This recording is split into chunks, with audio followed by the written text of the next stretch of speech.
This is WGN Chicago. 40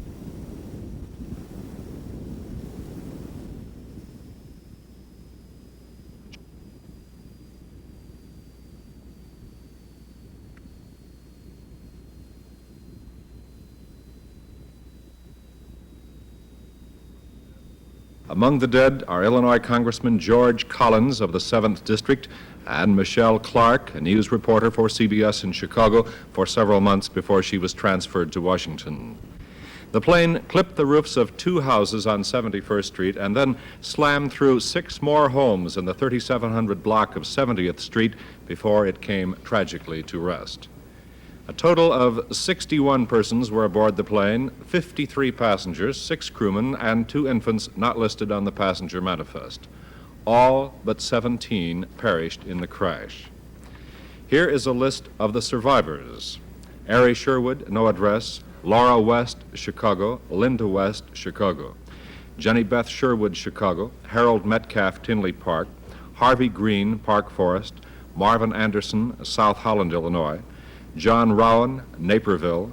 Walter Patterson, no address. Howard Christensen, no address. I repeat, these are survivors of the crash. Nancy Parker, Whiting, Indiana. Dolores Pendry, Chicago. Aloysius Weiser, no address. Wilbur Erickson of Omaha, Nebraska. Also surviving, the 3 stewardesses, Marguerite McCuseland, Dorothy Griffin, and Kathy Durrett, all based in Washington. Marvin Anderson, one of the survivors, talked about the tragedy just a few hours later. Well, I was sitting about midsection in the plane, and on the left-hand side, I would say that the flight must have been about a third or a half full. And as we came in, I'm always concerned about the landings, and particularly in the area of Midway, because I'll never fly in here again, of course. But needless to say, looking down, one could not see the ground when the pilot had already given more power to the engine and tried to pull out of his landing pattern, presumably way too low. And as he pulled out, the tail section was pancaking down. He went into a stall, and we just flopped into the houses. Reporters asked Anderson if there was any panic aboard the plane. Well, there was a lot of screaming, and actually I moved up from my seat 2 seats, and the fella sitting in that seat, adjacent to the emergency exit, was conscious, and we opened that hatch to crawl out, but we're already inside somebody's house. I guess we're in 2 houses or so. And anyway, coming out of that window, it just burst into flames there, so we actually slammed that shut and looked around, and when I saw a light at the other end, I just said, come on, let's get out this way, and made my way out. Reporter Marty O'Connor talked with a woman whose home was struck by the falling aircraft. Where did you live? At 3722 West End Place, where the plane tail is. That's where my house was. How did you find out about what happened? One of the fellows down at work told me a plane hit over this way. You left work? Well, I quit at 3:30, and a foreman brought me over here, brought me home. Is your house destroyed? Yes, it is. All that's left is a garage. Total loss? Yes. What kind of a family do you live with? My mother and sister and a German Shepherd dog. Have you been able to get in contact with No, I haven't heard. I don't know what happened to them. I don't know if I got a mother and sister and a dog. Another eyewitness to the plane crash was 16-year-old Chris Nevins. First, I was going into my friend's garage, and we heard this jet, and all of a sudden we heard like a sonic boom. And so we came running out, and I looked, and I saw the plane like hit the garage and go through it. And then I saw it go up in flames, and I ran over there, and I could see the pilot or the co-pilot in the cockpit hanging out. His arm was, and he was still in the cockpit, and I could hear people screaming, and people were trying to get at him. Raymond Burns, an off-duty policeman who lives near the scene of the crash, was there just minutes after the tragedy.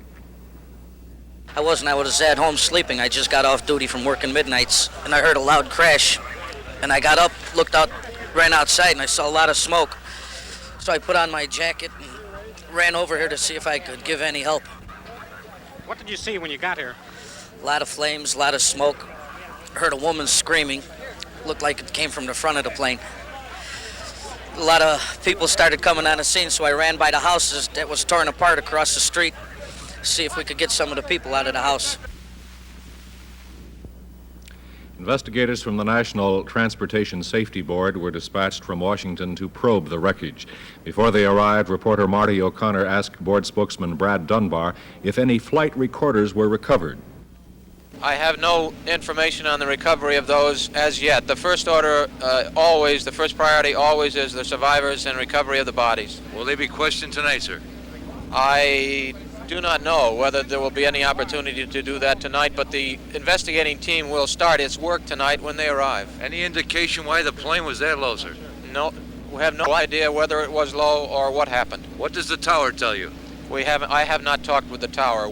Our team will be talking with the tower and with everyone else connected in any way with the flight. Is there any indication now what possibly could have gone wrong with that aircraft?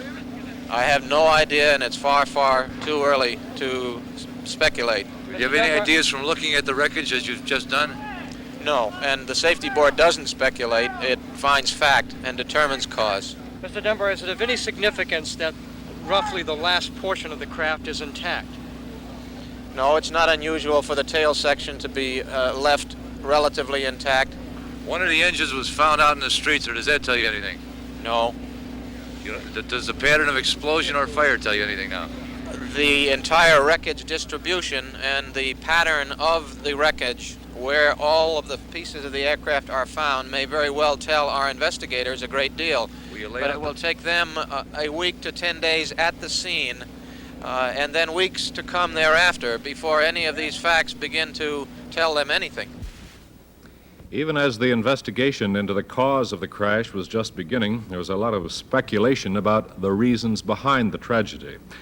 A lot of that speculation centers on the United pilot's last conversation with the Midway Control Tower.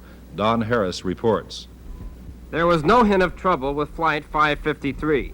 553 was on a course heading for runway 31 left. He was following a private plane but did not yet have clearance to land. A controller noticed the separation between the two planes was becoming marginal, and the controller told 553, "Make a go-around." The United pilot acknowledged and started his maneuver to increase separation. There was no more conversation between control tower and pilot, no indication just what went wrong with Flight 553. All of a sudden, Flight 553 just disappeared from the controller's radar screen. This is Don Harris for WGN News. Among those at the scene after the crash was Mayor Daley. Our Marty O'Connor talked with him about Midway Airport. Mr. Mayor, will this crash do anything to your plans for the return of Midway? Well, first you have to find out what the reason for it was. No one knows up to date.